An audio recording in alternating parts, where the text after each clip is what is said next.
देशाचे पंतप्रधान नागरिकांना पेट्रोल डिझेल बचतीचे धडे देतात आणि दुसरीकडे भाजपचे मुंबई अध्यक्ष नाले सफाई पाहणीसाठी 35 ते 40 गाड्यांचा ताफा घेऊन फिरतात. वारे सत्ताधाऱ्यांचा साधेपणा. सामान्य मुंबईकरांना पेट्रोल दर परवडत नाही आणि जीव मुठीत धरून प्रवास करतात. ट्रॅफिकमध्ये तासनतास अडकावं लागतं, पण सत्ताधाऱ्यांची मस्ती मात्र कमी व्हायचं नाव घेत नाही. नाले सफाई पाहणी होती की शक्ती प्रदर्शनाचा रोड शो होता? मुंबईकरांच्या पैशावर तापेबाजी करून नेमकं कोणता संदेश द्यायचा होता यांना?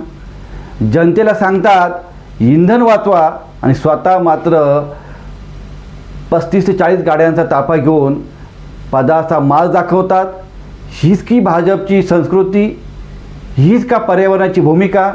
हीच जनतेप्रती जबाबदारी? मुंबईकरांच्या कराच्या पैशावर सत्तेची मस्ती, ताफ्याची उधळपट्टी आणि वरून उपदेशाचा डोस, हे मुंबईकरांचे हाल